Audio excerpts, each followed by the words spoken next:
Welcome. It's Bruce Scholl, and it's Unscrew the News. I'm excited that you're here and that you're joining me.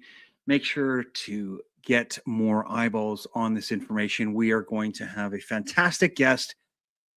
I'm looking forward to having him. And before we get started, I always like to start off by saying thank you. Thank you to local businesses in and around you and myself. It's important to support local businesses. One of the ones that I certainly support, and it is securing your family's future, is buying gold and silver from nuggetstacker.com right here in Calgary. You can give them a call at 1-866-644-2121, nuggetstacker.com. Go through my website, unscrewthenews.com, go to their link, and it'll give you a bit of a discount. All right. I am so excited to be here. As usual, it is just an extraordinary time in the world. And my next guest, we're going to get into some of the ins and outs of political life, BC, Alberta, and the like. And we're going to get into that right away here. But we're going to unscrew some news. So starting right now, I'm coming to you from the heart of the battle-ready nation of Alberta. We bring you truth and optimism. Our goal is to break free from the media globalist mind control. It is, February 9th, 2026. It's an extraordinary day, and I'm excited to welcome my next guest. I reached out to him, obviously, through X. That's where I find most of my guests, but I reached out to him, and he was in town for the Federal Conservative Party convention in right here in Calgary. I was excited to have a lot of conservative minds in our city. Anyway, I reached out to him because of a tweet. I'm just going to read out to you what he wrote. He said, and he told me this was tongue in cheek. So now I'm looking at him going, oh yeah, this is what he said. He said, I just landed in Calgary. I don't know. Maybe it's the air. It just feels more free here. Anyway, apparently this is a running joke that he has. I thought it was hilarious. It didn't matter what his take on it was, but I thought I'd reach out to him, and we had to have a discussion. Obviously, what's going on in the world, especially Canada. But Dan Knight he runs the Opposition News Network on Substack, offering his incisive conservative analysis of federal liberal policies, economic stagnation, and the government expansionism through detailed reporting and on-site convention coverage. All right. I want to bring Dan Knight. This is our first opportunity to have a chance to talk, but welcome to Unscrew the News, sir. It's a pleasure to have you. Bruce, thanks for having me on. Just so you guys at home know who I am, I'm an independent journalist. I write a newsletter on Substack. I do, do podcasts. But, just so you know, I'm just an independent journalist. I'm not paid off by the mainstream media. I've done this to expose corruption, hypocrisy, political malpractice all across Canada. And, while the legacy media protects power, I question it. I focus on federal politics, BC politics, PI politics, Alberta politics. I'm just here to provide government accountability and stories Canadians are told to ignore. No corporate leash, no party loyalty, just facts, receipts, and uncomfortable questions. That's excellent. That's the kind of guy that I like to have on. You know what? I'll take both sides, but I love, battling it out. I love seeing what that you're coming up with, and you originally said that you came from you were a journalist for mixed martial arts, and then what was it? Because there's that the origin story. So what was it that made you decide that? You had to get into politics, had to get into journalism, had to start the Opposition News Network. What is it that was a trigger for you? Well, I stopped writing about. So I was an independent business owner during COVID. Before COVID, I had three sources of income. So I hedged three different kind of, ventures that my business could focus on. Yep. And COVID, 2 weeks before COVID, one venture shut down because they foresaw what the policy was going to happen. And then I had federal or provincial contracts. They shut down because they wanted everyone inside. And then my other contracts closed down because they didn't want any outside people outside of their control zone. So at that time, my entire economy had collapsed. Like, and I was put out in not dire straits. I had money in the bank, but at the same point in time, I felt helpless. I was in a situation that I didn't ask to be in. I've done everything that I was supposed to do. Yeah. I worked hard. I've grinded my whole life, and and now I'm put in a situation where I can't do anything about it. So, we started seeing like what the policies of COVID that were being enacted here in BC. There was a lot of hypocrisy going on. Sure. With the vaccine mandates. One thing that really struck out to me was, Harvard was coming out with studies that said, if we have people we have a healthy population, the severe outcomes of COVID are a lot less severe. The life and death situation of people that are like a healthy population are actually more inclined to survive and less likely to suffer the issues that would cause COVID deaths. Like, if you were fat, you were more prevalent. Comorbidities. Yeah. If you had diabetes, et cetera, et cetera. So here in British Columbia, they decided, well, we're going to have malls open, but we're going to shut down gyms. So, yeah, I mean, it was ridiculous. And for someone that, has been healthy his entire life and, that was my one vehicle to be mentally sound, to be mentally level. It really struck a chord inside me. And then, you started looking at the policies that were being enacted. Like, for example, we had passports that you had to go to restaurants. Well, you had to wear a mask to go inside the restaurant. When you sat down, you had to take the mask off. And then when you went to the washroom, you had to put the mask on. It was the equivalent of having a peeing section in the swimming pool. So it was no longer, it was, you kept hearing, trust the science, trust the science, trust the science. There's no science. Like, you can't tell me that it's follow the science when we're closing gyms down. Yeah. And then we're having malls open. There's no science involved in that. So it's not about the science. I'm sure you guys had a similar situation as we did here in Alberta, where churches were closed down, but the liquor stores and the pot stores were open. Yeah. Yeah, it was absolutely ludicrous. And I respect anyone that was able to open their business during that time. I respect anyone that was trying to make a living and survive. Yeah. But the government made it a lot harder. So you asked about my origin story. So my origin story was I took up my MA or my sports writing account, my Twitter account that I was dormant for about 15 months because I came to the terms that if you wanted to be an MMA writer, you had to be in Las Vegas. And unfortunately, I just wasn't willing to make that commitment. I had other obligations and other things that were going to go on. So I just, it's fine. We're going to put that down and we're going to pursue other things. And what happened is I picked up that account and I started tweeting about, what I was seeing.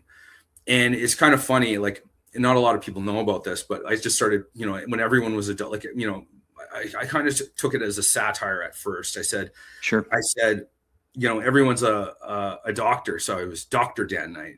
I put doctor moniker on my just, because it was so ridiculous at that point. Like, everyone was a doctor, everyone's like locked down, and nobody knew what they were doing.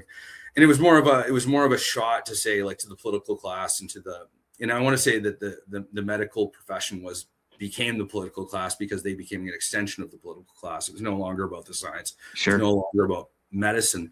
So it was more of a shot to say, like, you guys don't know what you're doing. If you're a doctor, I can be a doctor, like, forget it. And then I decided there was this person named Rachel Gilmore that was like tweeting, and she's like, I'm a journalist. And I forget who she was talking to. And she's like, she was, I think it was Pleb, the truck driver. And she's like, you can't be a reporter. You have to be accredited. And I'm like, you know what? I'm actually a journalist. I have the credentials. I'm now a journalist. And I took it up, and I'm a journalist. And what I started doing is I started tweeting saying, like, I started taking liberal talking points and tracking them. So I'd say, well, Justin Trudeau said this. Meanwhile, last week he did this. And it was always XC or XY. Yes. And just kind of like I started identifying the hypocrisy of what was going on. And it kind of evolved from that. I started posting pictures, and people are like, that's a picture from 6 months ago. And next time you post, you need to have facts and bring receipts. And I'm like, okay, well, that's fair. I can definitely do that. And I'm good at that. So I kind of, it evolved from that. And what happened was Elon Musk took over Twitter, and he decided, well, we're going to go from short form tweets to long form tweets. I'm going to introduce this. So my first long form tweet was actually a vilification of C8, the original introduction of C8. It gave I forget the acronym, but it gave the board that monitors telecommunications like sweeping powers to control what you can say online. And this is especially prevalent when this was COVID. So, we needed an outlet. People needed to speak because the government wasn't listening to us. And at the same time, we had the trucker convoy being called by the political class, like terrorists. And I knew a lot of these people, and I'm like, these guys are not terrorists. They're just frustrated. And everyone's frustrated. And how dare you stop? You turned your backs on your population, and you decided this, and it no longer was no longer about science and healthcare. It was all about political power, and it was disgusting in my opinion. So I started writing about that, and I wrote about C8, and that was my first big, launch. I went from maybe 300 followers to 5,000 overnight, and then it just went from there. And I quietly developed a big following. I got about 69,000 followers. I get about between 5 to 10 million impressions per 28 days on all my socials. And I'm not here to grift. I'm not here to really rage against the machine. I basically follow parliamentary committees. I report on what we see there, because there's a lot that goes on that goes unreported by the mainstream media. Yeah. And basically, I like to point out the government hypocrisy that the federal government is doing. So that's kind of my origin story. I know it's not glamorous, but that's how we got here. Well, I think a lot of us got here in a similar fashion. You're obviously pointing out that CTV and CBC and global news might have some propaganda background, or they might be being paid off by the ruling party. It doesn't really matter who rules them, but they seem to all have the same talking points. And I want to just draw a line between the hypocrisy that you were seeing and reporting, and one that you might remember here in Alberta. The premier was locking us down, but at the same time they were Jason Kenney. I met him actually last week, or not last week, 2 weeks ago. Oh yeah. At the convention. Yeah, I don't know him, and I know this is probably gonna. I don't try to judge people on what I've been told. I try to judge people on the merits, of just meeting them. I try to form my own impression. Yeah, and honestly, when I look at review his what he did, that Sky Palace dinner while he was telling everyone to lock down, is disgusting, and it's the epitome of hypocrisy. And he lost his position as premier for good reason. But I will say this about him: he's one of the few people that has a gift, a charisma, that makes you feel welcome. I was talking to MP John Barlow, and was thanking him for his work last month about, because he talked about food regulation. He was talking about a regulation that was coming in that was being introduced by the BC Liberal Party. Yeah. And his part, I don't know if you've seen the food inflation reports, but we have one of the highest food inflations in the G7. And Halifax University put out a report at the beginning of the year on why. And they're saying first it's taxes, and then the second part is red tape. So here we're dealing with, the ever increasing prices of food inflation, and the BC Liberals are trying to introduce it. And John Barlow put it on his socials saying hey, we need to stop this. I looked into it. I reported on it. Premier Danielle Smith, she spoke out about it. And the week later, the Liberals backed down. So I saw MP Barlow, and I was just thank you for doing that, because again, these decisions affect every Canadian. It's not just the Canadian; it affects every Canadian. And MP John Barlow is actually an MP out of Alberta. But anyways, he's in my parents' riding. yeah, so I'm chatting with him, and this guy comes out of nowhere, and he's like, John. He's like, and he starts talking to him, and he's like, do you know this guy? He hits me on the shoulder, and I'm like, no, I don't know. I just met him, and he starts talking to him, and I realized that he worked with John Barlow in the provincial capacity. I guess John Barlow was the MLA equivalent of what you have in Alberta. And then I look at his tag, and it's Jason Kenney, and I'm like, oh, this is interesting. And I start walking away because it's not my conversation. There's three people there that obviously know each other. Yeah. And he grabs my shoulder. He's like, get back here. Who are you? And I'm like, I'm Dan Knight. How are you? And I shake his hand. He's like, oh, Dan Knight, what do you do? And he starts like, some people just have a gift of making you feel welcome and making you feel, just like, he's very charming and from first impressions. And I'm not surprised that he became premier based on that ability. Again, I don't agree with what he did during COVID. I think that any party that was ruling during COVID should be booted out anyways. Yeah. No, I completely agree with you. And you're probably right. I've never met him in person, but he's probably very charismatic, as you said. And that's more than likely why he was the premier for a number of years. And, up until that point, I think that he did a pretty good job. I'm just going to share another post that you had here with, I think, a superstar. Oh my God.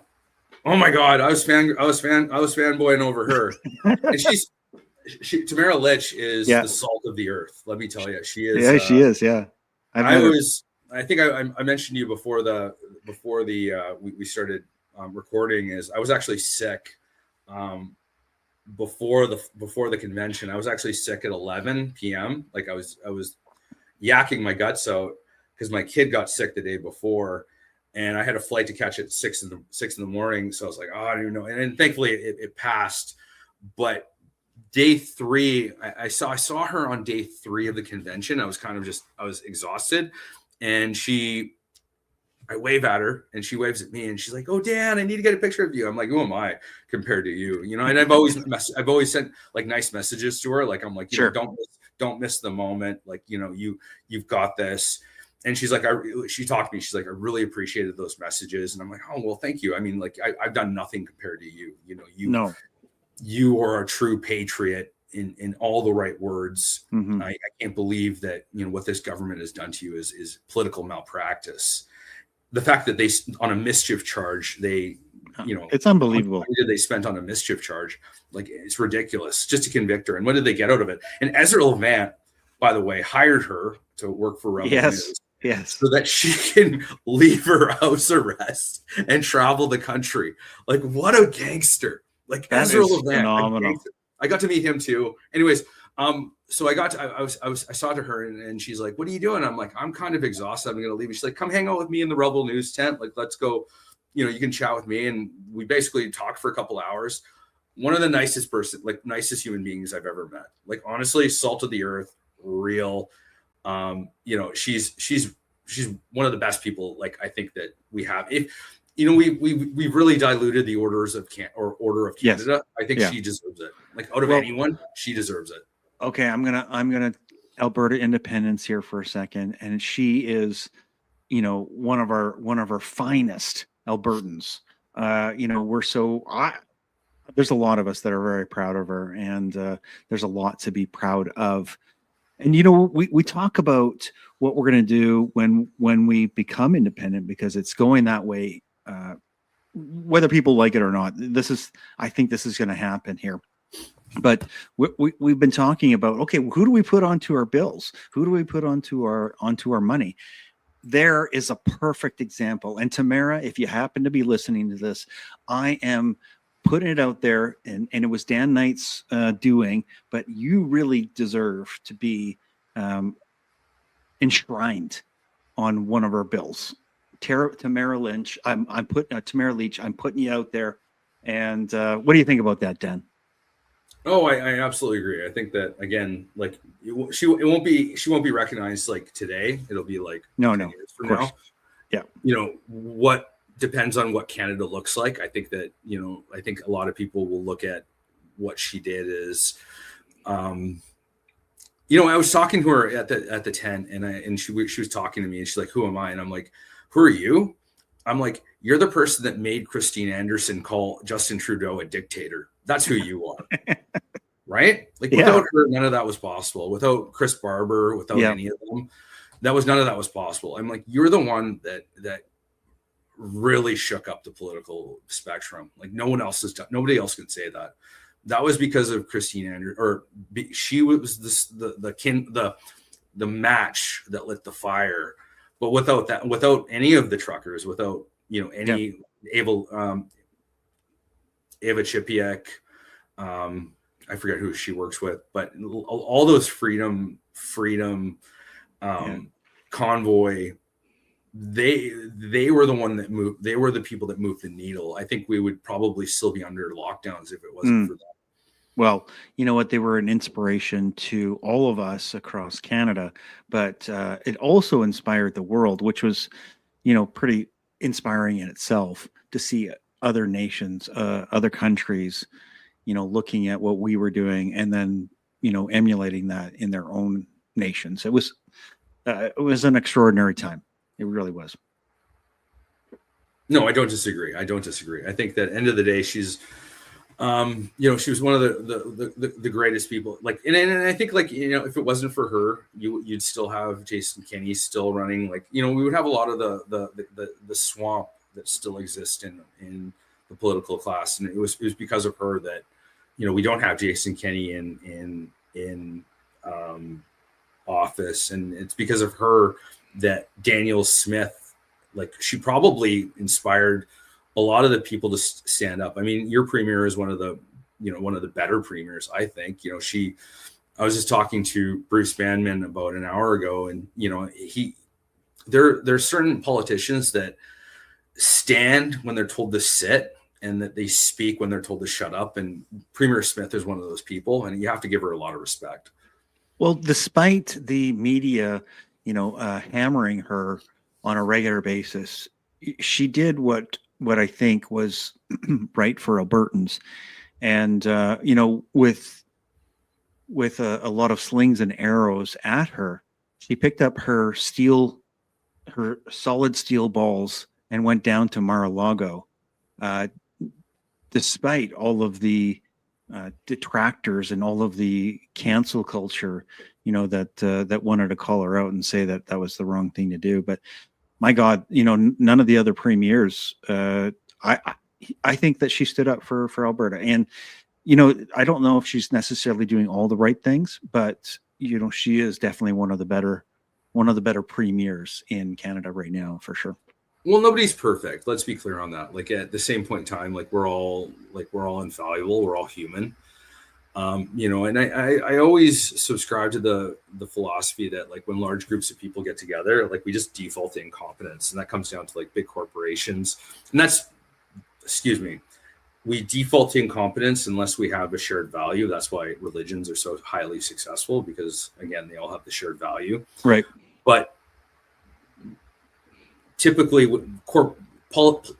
political bodies act a lot like corporations, where people become siloed off and they have their own agendas, and that's where the kind of the I don't want to call it corruption. I just call it incompetence, because more likely than not, it's corruption. But out of incompetence, corruption does fester. But I would say that one thing you can say about Premier Smith is she does a lot of the hard work. Her messaging is, like, probably one of the best in Canada. Like, you know, like, you look at what she does in terms of political messaging. Her socials are active. She's communicating with the public as best she can. She's going on when she was in the convention, she was doing the tour with all of the media brands, you know, CPAC. I don't know if she got Rebel, but I know she was with CBC. She was communicating with almost every CTV. She's communicating with almost everyone. So when she's doing that, she's also advocating for Alberta. So you have to give her props. You have to give her, you know, a respect for having that vision, because not a lot of politicians understand the media landscape as it exists in 2026. Well, you might, I'm sure that you probably remember, but when she crossed the floor, left the Wild Rose, she basically annihilated her chances of any political career. And then she went into radio. Man, did she build some chops during her time in radio.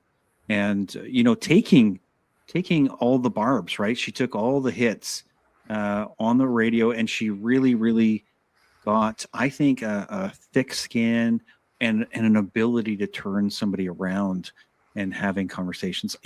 I don't want to spend the time talking about Alberta and Danielle Smith, even though she is amazing. But I wanted to talk more about Dan Knight is what I wanted to talk about, and what you're up to. So, so one of the things I'm going to bring up another post that you did here from X, just so that we have something to maybe work from. So you're obviously doing a great job calling out the Brookfield. I saw this post and I thought, oh, fantastic. Really the hypocrisy and the what's a word now? All of a sudden I can't think of the word, but there's a little bit of a conflict of interest here, don't you think? With absolutely, there's a conflict of interest. I mean, I think that Mark Carney has obfuscated his entire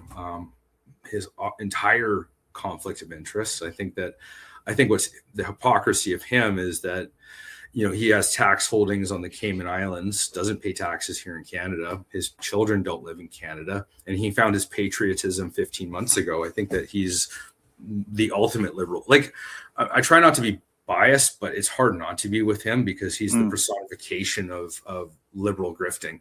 Where were you during COVID? And you know where he was? He was talking to Marco Mendocino and David Lemeni about sending tanks in against the protesters. Nobody ever talks about that. Nobody ever talks about where why were you in the tech? Like, has anyone ever asked that question? Why did Marco Mendocino mention you about bringing tanks in on protesters? Well, I'd like Rosie Barton to ask him that question. Yeah, she never will. She's actually been, I mean, she actually did ask some hard questions to him, but I'd like to see that question specifically, come across CBC's desk. We'll never see that. You're right. Absolutely. They got one chance to do it. And then we had MPs call out the CBC saying, don't you remember who pays your bills? That's what that got them. And I think that they all kind of, I don't want to be vulgar, but their butts puckered a little bit when that happened. And they realized, don't bite the hand that feeds you. I mean, you got to understand that it's a $1.4 billion corporation. We have influencers out on X that outperform their metrics and they don't get paid. I would love to see what my metrics versus the CBC metrics are. And I'd love to compare those, because I think that you'd be very surprised at how little this operation costs versus what we pay them. And it's honestly, it makes me angry, to be honest with you, because it's a waste of taxpayer dollars. At the end of the day, they're a partisan government entity. And they're supposed to be public servants. When you're paid by the taxpayer, you're a public servant, and they don't act like it. They act like a mouthpiece of the liberal government. Well, we're way past that. You know what? One of the things I want to talk to you about, besides politics, but really, I think, somebody like yourself, and maybe hopefully, partially me, because it's not really my shtick, but you and people like you, I think, will be the new media, because this is the way that we're going, is that we're going to have to get our media from other sources, and it's not going to be the CBC. Younger generation, you're probably in your 30s, but I'm 40s. 40s. I'm guessing the 20-year-olds, they're not watching CBC, they're not watching CTV, and they're not going to be watching Global News either.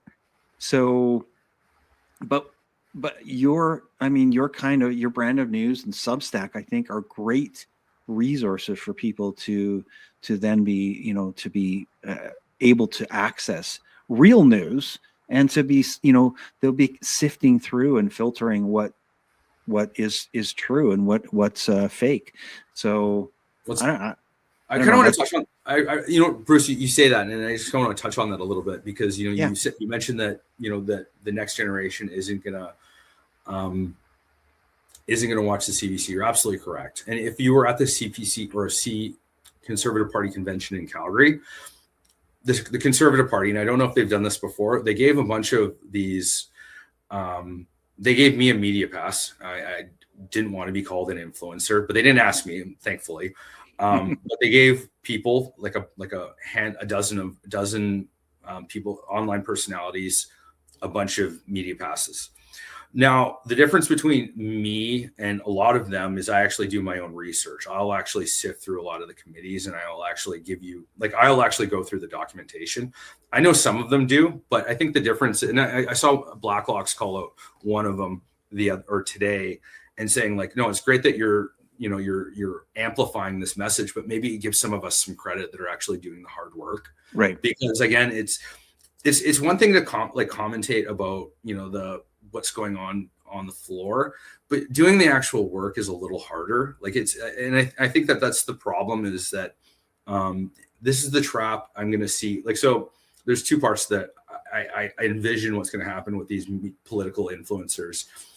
One part of it is the problem is that in Canada, we have a lot of dilution of our news network gets absorbed by the Americans. And that's, when I was growing up, that was very true. Never heard about Canadian news. We always heard about American news. What's happening in America? What's happening in America? It would always be on the paper. And Canada was always an afterthought. The problem with people kind of rehash, and in a lot of the ways, the reason I see that is because it becomes, it's cheaper, because the media is, the American news media puts out a press release.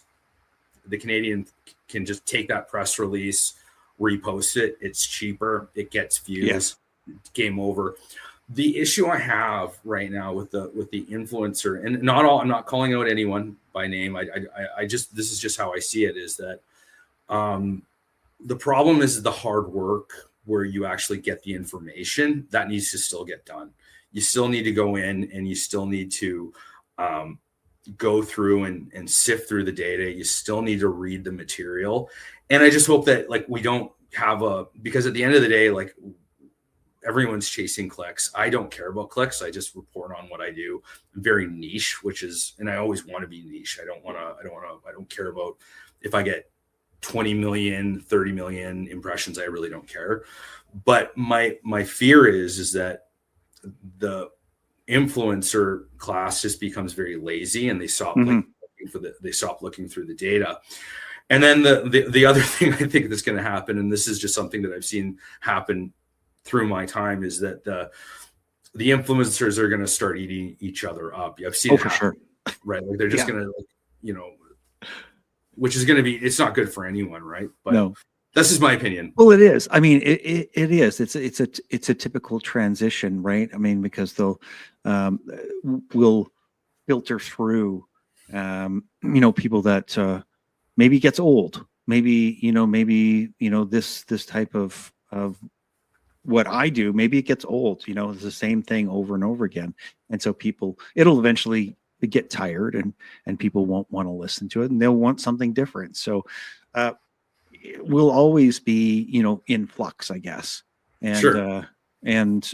But to speak to your thoughts on being lazy, I think that's absolutely true. But I think that at some point people will also be then looking for, in the town square, if someone's, spouting off and they're basically full of crap, you're going to get called out. And I think that that's a good thing, right? Is that absolutely they get called out, and then somebody bubbles up that's actually saying something that the group or the tribe feels is closer to the truth, and that will get more clicks, as you say, but it'll get more emphasis, right? I don't know. It's a work in progress, I think, but moving away from media is important. No, and I absolutely agree. And one thing my original point with the Conservative Party convention, I got sidetracked there. It's my ADD. One thing I will say is they put, at the end, they put on Jasmine Lane, who's a gem of a human being, by the way. I've got to speak to her a few times online, and then I got to meet her in person, and just all around great person. But they put her on as a speaker, like to end the convention, and that was a shot, in my opinion, to all of the media class that you're done. Nice. We're done. We're not done. You're here, but we're well past you. And right. I think that's kind of very interesting. Like if you look at it in that context, like why would you put an influencer online or not online, but on the stage to speak? That's a signal to everyone in the media class that your time is up. It was a signal, in my opinion. The power is shifting. Yeah. I believe that. I feel that too. All right. Is there anything that you want to talk about? Because I want to bring up something here. It might be a little bit controversial. No, you can keep going. I honestly, let's bring it up. Let's go. Okay. All right. Stand by here. I'm going to bring this up. Oop. All right. Have you seen this? No, I haven't. You might have. This is from Wall Street Apes. Toronto City Councillor Shelley Carroll announces they have renamed a park. I'm not even going to try and say that. Hence the name Eta Nona Wastina. It translates to where they lived good and beautiful lives.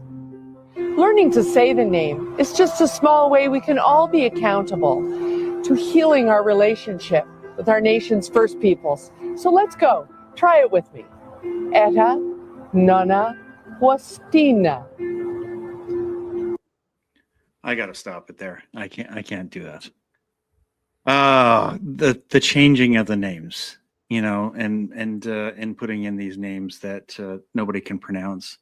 I think it's almost like a ritual that they're getting a good laugh at us. Well, it's empty virtue signaling at the end of the day, and I think that time is done too. I think that people are kind of tired of it.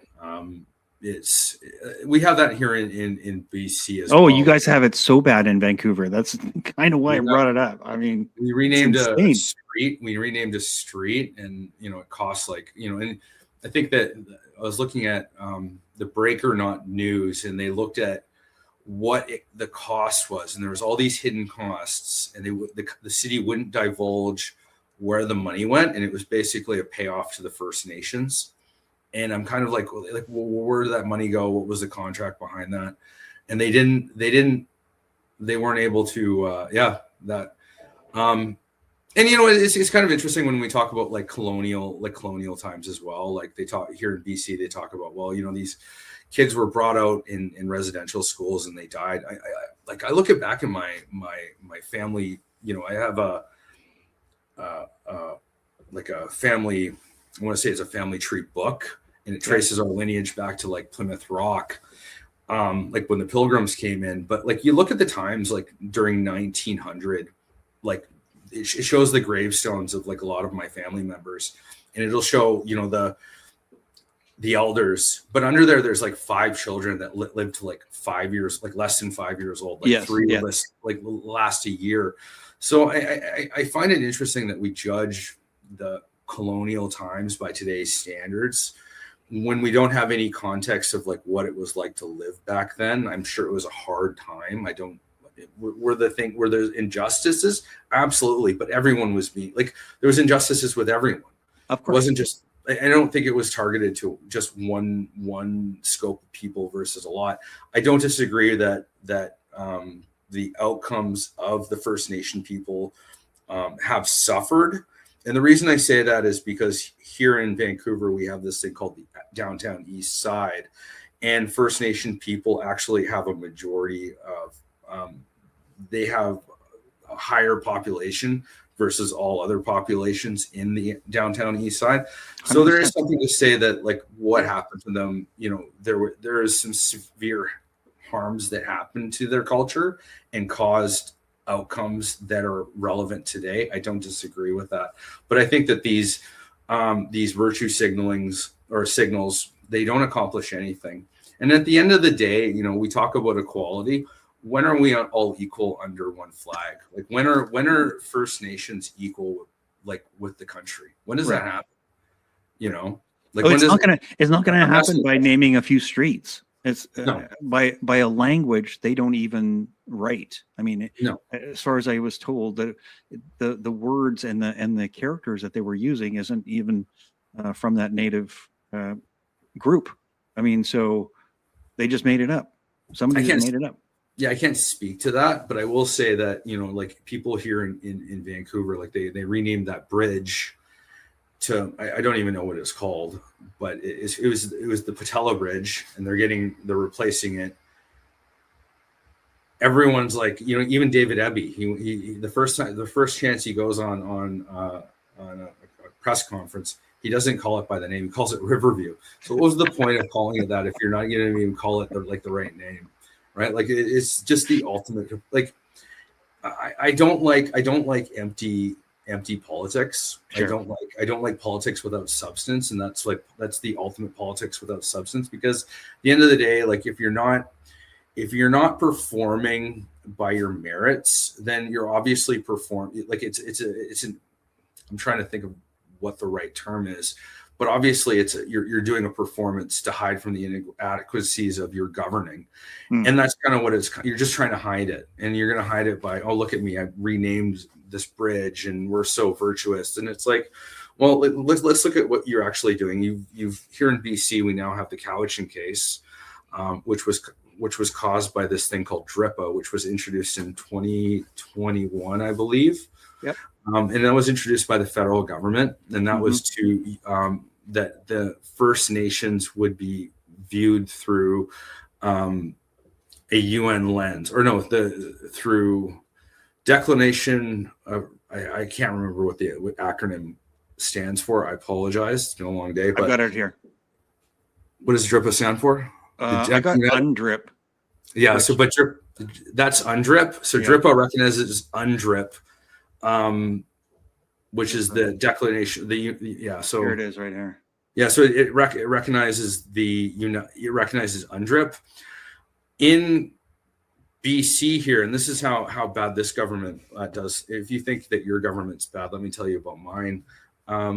During the Abbotsford floods, I don't know if you remember that. Yeah. Do you remember when Abbotsford flooded? Yeah. And it was a state of emergency. The NDP government implemented a new act they implemented changes to the Interpretation Act, which meant that all laws needed to be viewed through DRIPA or through UNDRIP. Yeah. And that was what led to the Cowichan case being reopened. And that's why land titles are actually under threat, is because this government enacted changes to the Interpretation Act without debate during a state of emergency. So that's quite frightening from, a standpoint. But now we have all, like, I think there's 20% of all land in BC are under review, like they're under claims. Yeah. And and if anything, this has done nothing but harm for the First Nations people, because I think that public sentiment is really turned on them. Like everyone kind of was like, well, what is, we'll do land acknowledgements. We're down for, reconciliation. Yeah. And then we see like what's happening, and we're like, well, we can't have a foundation without titles, without private property and land titles. And now you can't even have that here in British Columbia because of these title claims. And the problem with that is now, if you're an investor, and we're that, like, this province right now is dealing with a $15 billion deficit, probably more. You now need to have investment to drive up. You need investment to drive up, your tax dollars, your revenue. And how are you supposed to do that when every time you put in a project, it's now up for debate? Yes. And can be vetoed. And it can be, well, and this is the thing, like if you look at what the Supreme Court ruled, is the Supreme Court ruled that First Nations need to be consulted, but they're not guaranteed a veto. That's not what the Supreme Court says. The Supreme Yeah. Court is very clear. So the fact that we have, Mark Carney, going with this thing going to this NGO, and I want to call it an NGO because the Coastal First Nations is not a tribe. They're an NGO sponsored by American billionaires. Going to them and placating and doing, saying like, we're consulting with First Nations. No, you're not. You're consulting with an NGO. And the fact that you're telling Canadians that we cannot build a pipeline from east to west from Alberta, because they have a veto, that they don't have a veto, like that's ridiculous. And I think that coming next spring, we're probably going to see another election.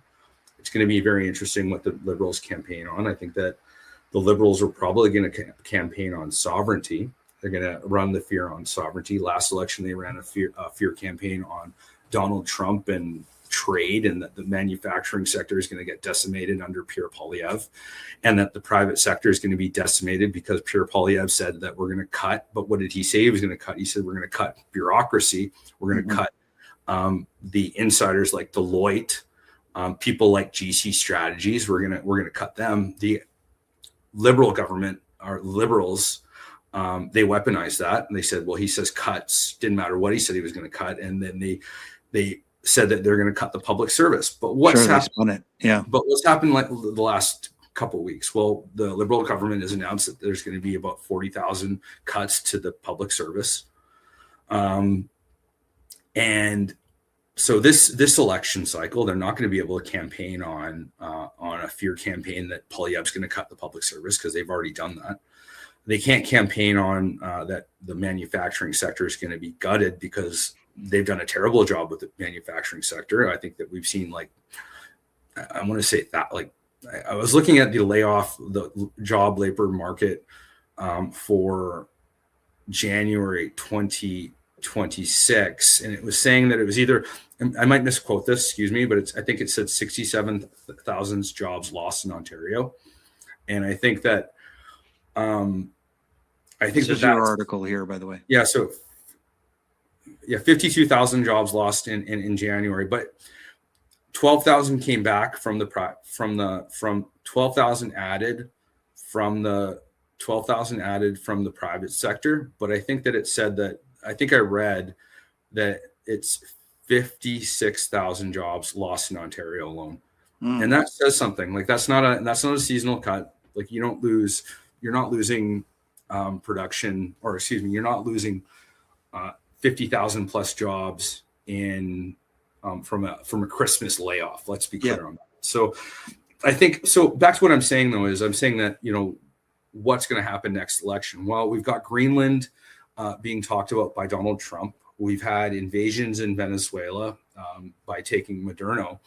So I think next campaign cycle, we're going to see two things. The Liberals are going to campaign that the Conservative Party is obstructionist, that we can't pass bills and we can't make an agenda because we don't have a majority, because the BC Conservatives are doing what they're supposed to be doing. They're supposed to be opposing. And they're going to run on a campaign on we can't get anything done on that because they're obstructionist. And then they're going to run a campaign that we're going to lose our sovereignty here in Canada because Donald Trump is scary and he's going to invade our country. Of course. Yeah. Yeah. No, I think you're right. I mean, that sounds about right. Do you think that, I know we got to wrap this up here shortly, but do you think that we're going to have another federal election here shortly? I mean, there's rumors. I do. I absolutely do. Let me just pull up my notes here. Sorry. I'll tell you why in just a second. Sorry, I got to pull up my notes on this one. Yeah, go ahead. Sorry, give me a second. So the reason I think that is because, oh, excuse me, I'm looking at the wrong one. Mm-hmm.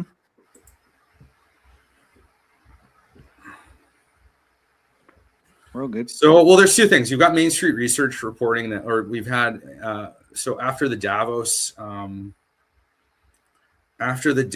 speech, Mark Carney's popularity is actually raised to about 60% popularity.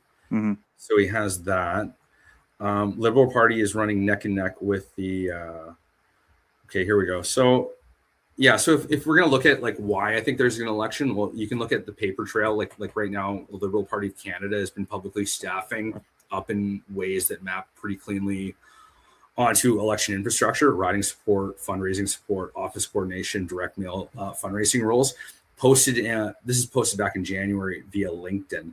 Yeah. It doesn't prove that an election's imminent, but it's proof they're building capacity. And let's be clear, parties don't do that for fun, because again, parties have what is called a war chest. Like every time you do something, you're spending money, and they don't have finite amount of money, believe it or not.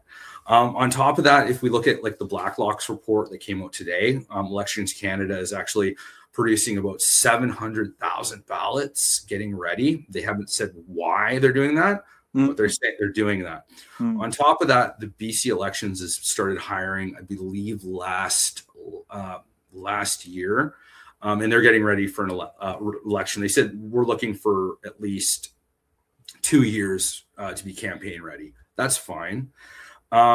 On top of that, the party, BC Party, is named a campaign leader. Like they've named their campaign leadership, campaign director, deputy campaign director. That was announced October 13th. That's the kind of thing that signals that we intend to be ready. You know, and if you look at that versus like how they've been speaking in question period, I'm kind of believing that they're getting ready for doing that. And when I was at the CPC convention, every MP believed that we were doing a spring election. Right. Everyone said that. I think as soon as the NDP announced their leader, the writ's going to be dropped, and we're going to be in election mode. Interesting. Well, you're probably right, because I mean they're so close to a majority government that any increase in their popularity, they may want to jump on that opportunity, and this maybe seems like the right time for them.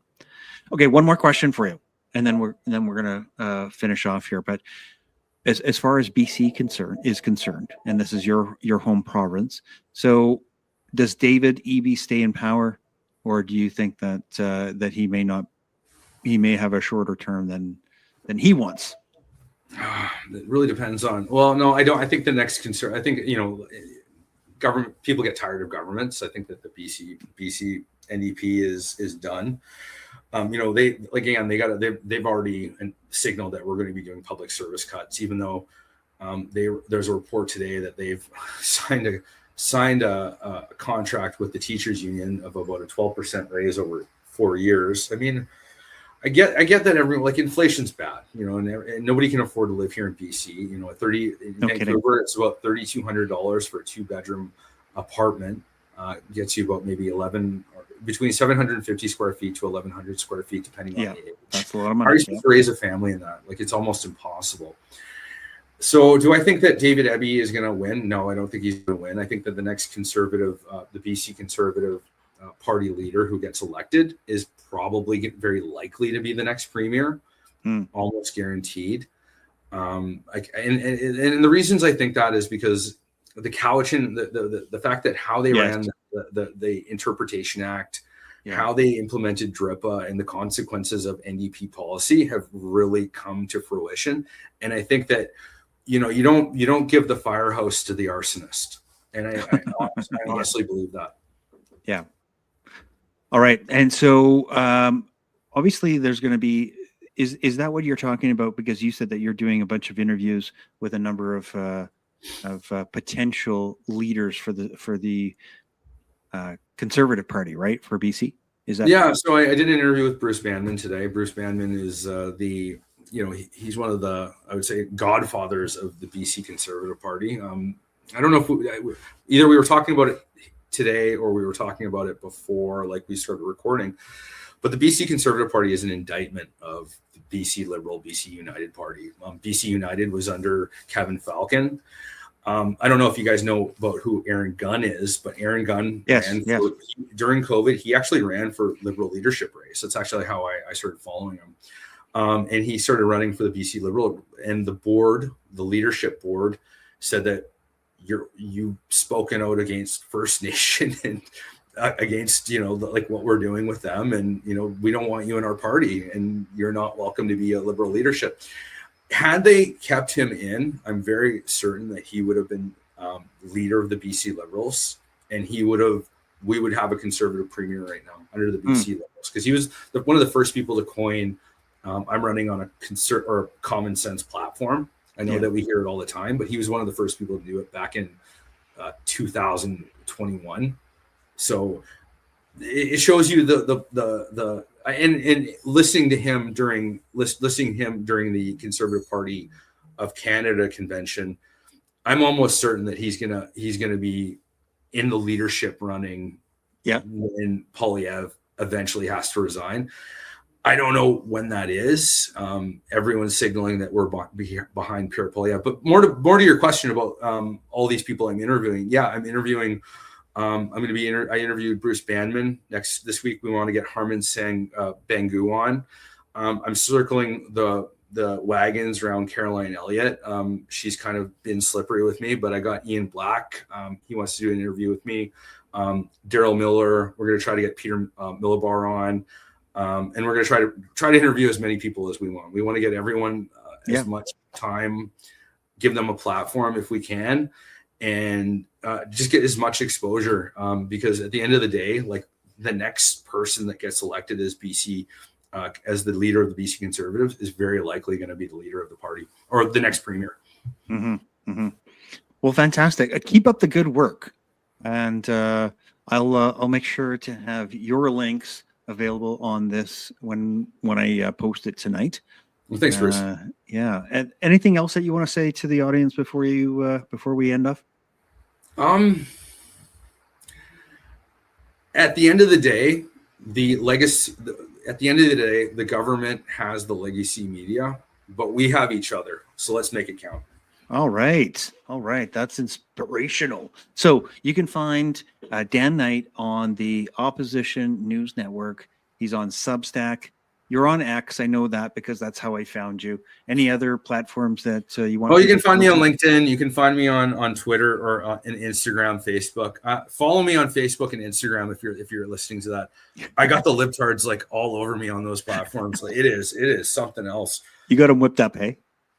Oh my God! Anytime I post on them, they get like fired up. They're like, no, job numbers are supposed to fall in January, Dan. I'm like, no, they're not. Like, you're not supposed to lose 50,000 jobs in one. Like, no, that's not a bellwether. Like, or excuse me, that's not a seasonal statistic. That's a bellwether sign. Excuse me. Yeah. Okay. Well, we're gonna post your link. So I think you have a link tree so that obviously people can find all of your. Yeah, use that. Use my link tree. And I appreciate you being here. Thank you so much for taking the time. We'll have to do a catch up when you get through some of these interviews in BC, because we're obviously taking a hard look at what's happening in BC in relation to Alberta. Obviously, for sure. It's obviously very important to us to know who's in the zoo and what's going on in BC. So I appreciate your time. No worries. Thank you so much. Do you mind sticking around for 10 seconds after Sure. we finish recording? Sure. Okay, I'm just going to say goodbye to the audience. Thank you so much for being here. I appreciate you watching Unscrew the News. Make sure to get this out to more eyeballs. Get this out to your social media. We got to wake up more people. And this is Bruce Scholl. Keep your head on a swivel. Let's stay sane together. And this is Bruce, and I'm out of here. Thank you so much for watching Unscrew the News. I appreciate your participation in freedom in Canada. Share this information and help others to wake